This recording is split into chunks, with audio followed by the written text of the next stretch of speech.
Abu Muhammad, saya menderita vertigo dari balita, pusing berputar-putar, kemudian muntah. 1 jari jahe, kemudian 11 butir lada, kemudian ditumbuk, diseduh pakai air panas mendidih 1 gelas besar, kemudian diminum selagi pusing. Saya penyakit prostat, sudah diakupunktur dan seterusnya. Akar alang-alang 1 ikat, kemudian direbus dengan 2 gelas air sampai mendidih, disaring bagi 2, diminum pagi dan sore. Kenapa setiap saya melakukan bekam saya selalu pusing? Sudah 2 kali saya melakukan bekam dan kedua-duanya bekam tidak selesai dikarenakan pusing. Ada midah haja, keluarkan darah jika dia bergejolak. Kalau tidak bergejolak jangan dikeluarkan.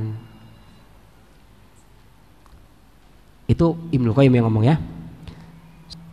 Seorang ayah umur 37, anak 2 orang, sudah kurang lebih menikah 13 tahun terakhir ini. Anak kena sariawan. Datanya lengkap sekali ya. Sembuh 2 minggu, kambuh lagi. Sariawannya di mana? Kalau sariawannya di lidah karena panas jantung, kalau sariawannya di bibir karena limpa lambung. Kalau sariawannya dikarenakan di lidah, maka bisa minum yang pahit seperti daun saga.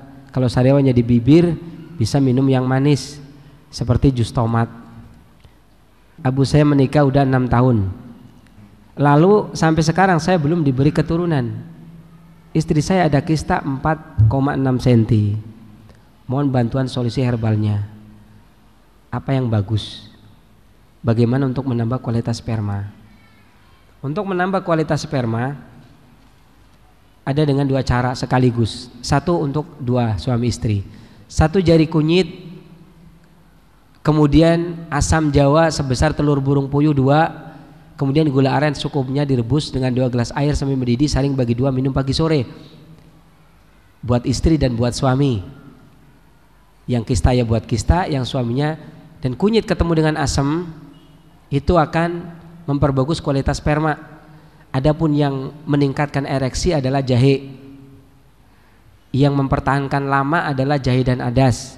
Yang memperbagus kualitas sperma adalah kunyit dan asam. Apa obat herbal untuk penyakit usus buntu yang disertai dengan mah? 1 jari kunyit, kemudian ditambah dengan 1 jari temulawak, ditambah dengan 1 jari temu hitam, direbus dengan 1 gelas air sampai mendidih, saring diminum 1 kali sehari. Saya punya keluhan mata minus. Sehari minum air wortel 100 mili atau air lobak 100 mili. Jangan lupa dibekam di bagian titik hati dan mata. Orang yang muntah darah itu termasuk membersihkan lambung? Tidak, muntah darah itu panas darah. Darah keluar dari pembuluhnya karena panas.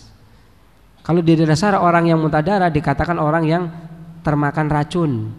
Orang tradisional, orang klasik mengatakan racun itu artinya panas.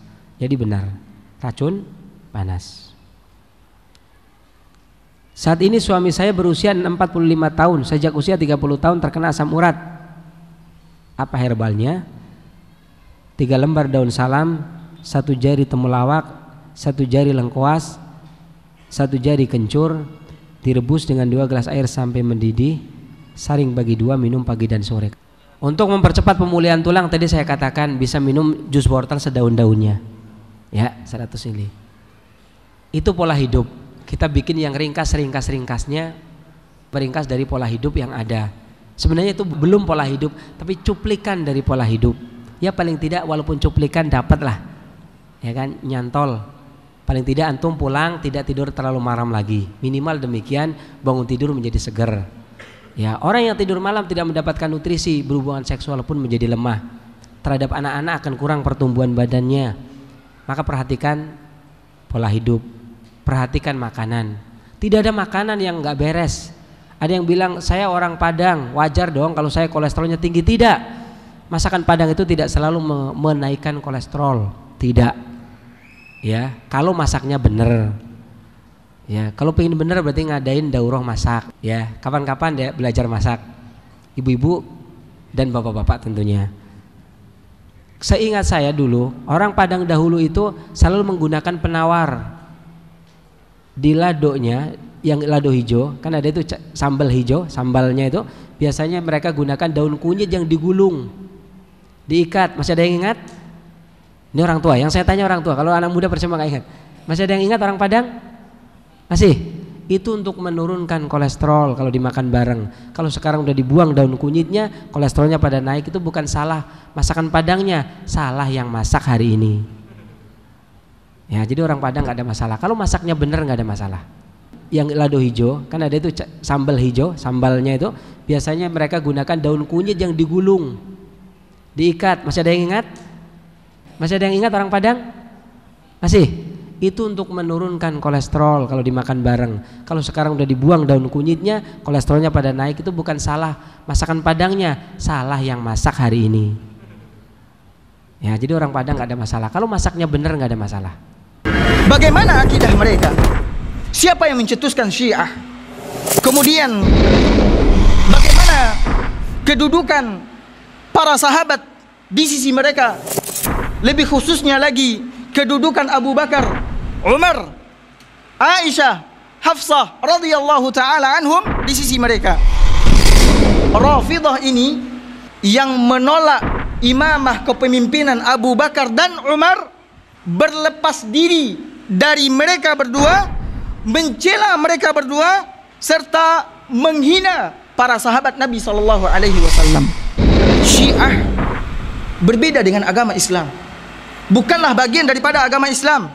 Apabila kita mengkaji dari awal sampai akhir, maka tidak akan kita temukan satupun titik, satupun sisi yang membuat kita bisa bersatu dengan Syiah. Maka pantaskah kita mengatakan bahwasanya mereka adalah bagian daripada Islam? Tidak, mereka adalah musuh-musuh kita.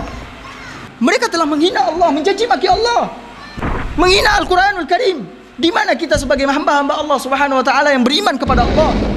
Di mana kita sebagai hamba-hamba Allah Subhanahu wa taala yang berpegang teguh kepada Al-Quran?